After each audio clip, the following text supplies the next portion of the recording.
warahmatullahi wabarakatuh. Saya Ayu Melawati, guru BK SMA Negeri 1 Pandeglang. Halo sahabat rumah belajar, semoga kalian bahagia selalu walaupun tetap di rumah aja.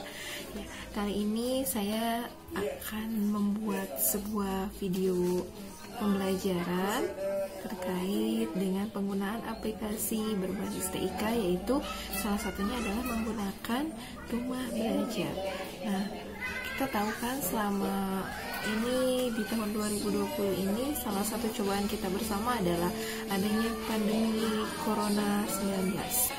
Sebelum adanya pandemi Corona ini, sekolah berjalan dengan lancar, anak-anak bertemu, interaksi, kemudian melakukan layanan klasikal dengan asik, ada tatap muka.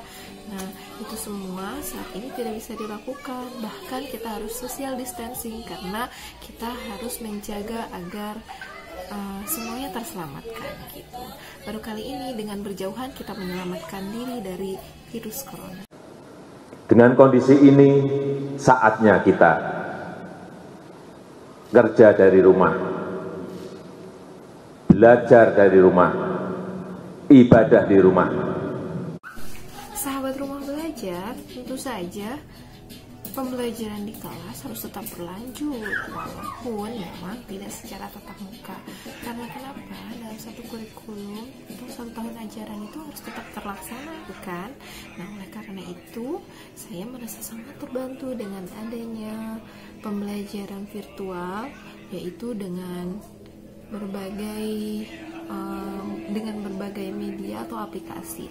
Nah, salah satunya saya juga menggunakan WhatsApp, kemudian YouTube, dan Instagram. Dan salah satunya lagi adalah menggunakan rumah belajar.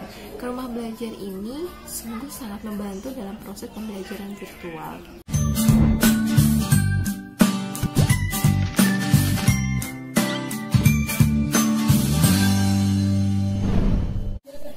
Halo sahabat rumah belajar, kali ini saya akan mendemonstrasikan bagaimana cara menggunakan atau melakukan pembelajaran virtual dengan menggunakan metode Discovery Learning, di mana metode pembelajaran Discovery Learning ini memiliki 6 langkah. Nah, tema kali ini dalam proses pembelajarannya adalah kehidupan efektif sehari-hari dalam mencegah pandemi virus corona. Langkah pertama yaitu memberikan stimulus, di mana saya menghimbau siswa-siswi saya untuk membuka berbagai media terkait pandemi virus COVID-19. Nah, di sini mereka bisa membuka YouTube, bisa membuka internet atau berita-berita yang ada di televisi. Langkah selanjutnya yaitu melakukan identifikasi masalah, di mana anak-anak berpikir hal-hal baik apa saja yang dapat dilakukan di rumah saja untuk mencegah terkena virus corona ini. Nah, dalam hal ini saya memberikan arahan kepada siswa-siswi saya untuk membuka salah satu fitur yang ada di rumah belajar, yaitu buku sekolah elektronik.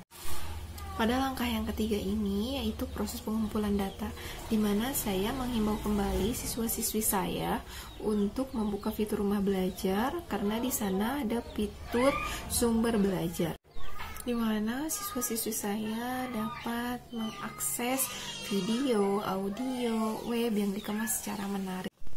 Langkah yang keempat adalah pengolahan data. Dalam hal ini, siswa-siswi ketika memperoleh data atau mengumpulkan data, maka mereka akan membuat sebuah jawaban-jawaban untuk menjawab identifikasi masalah yang telah mereka buat. Nah, saatnya langkah berikutnya adalah melakukan verifikasi. Pada langkah ini, saya memanfaatkan fitur rumah belajar yaitu bank soal, di mana dari bank soal ini saya membuat pertanyaan-pertanyaan yang mereka akan jawab sebagai bentuk latihan. Dari pertanyaan-pertanyaan tersebut, maka saya melakukan verifikasi terkait bagaimana pemahaman siswa dalam melakukan pembelajaran ini, yaitu menjawab dari identifikasi masalah yang telah mereka kemukakan. Nah, dari bank soal ini saya juga memberikan salah satu tugas di mana mereka mempresentasikan atau memperlihatkan apa saja hal-hal baik yang bisa dilakukan di rumah aja untuk menangani agar tidak terkena virus corona.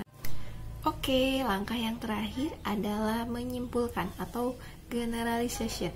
Nah, dalam hal ini, siswa menyimpulkan terkait berbagai hal yang mungkin dapat dilakukan, hal baik ya tentunya, dalam masa pandemi virus corona ini. Kita akan melihat hasil karya siswa-siswi melalui Instagram yang sudah di-tag ke IG saya. Nah, ini adalah salah satu aktivitas siswa di mana mereka melakukan kegiatan efektif sehari-hari untuk mencegah penyebaran virus corona. Perkenalkan, nama saya Ida Cristina Sihombing, siswi SMA Negeri 1 Pandeglang. Hari ini saya akan memberikan testimoni mengenai pembelajaran rumah belajar Kemendikbud. Menurut saya, rumah belajar ini sangatlah asik dan menyenangkan karena kita bisa belajar di mana saja dan didukung oleh video-video pembelajaran. Saya merasa terbantu dengan adanya fitur rumah belajar ini karena bisa memberikan akses atau fasilitas di mana guru dan siswa tetap bisa melakukan pembelajaran secara virtual tapi tetap dikemas secara asik dan secara menarik gitu. Nah, jadi dengan adanya rumah belajar ini kita bisa belajar kapan saja, di mana saja, dengan siapa saja. Oke, terima kasih rumah belajar.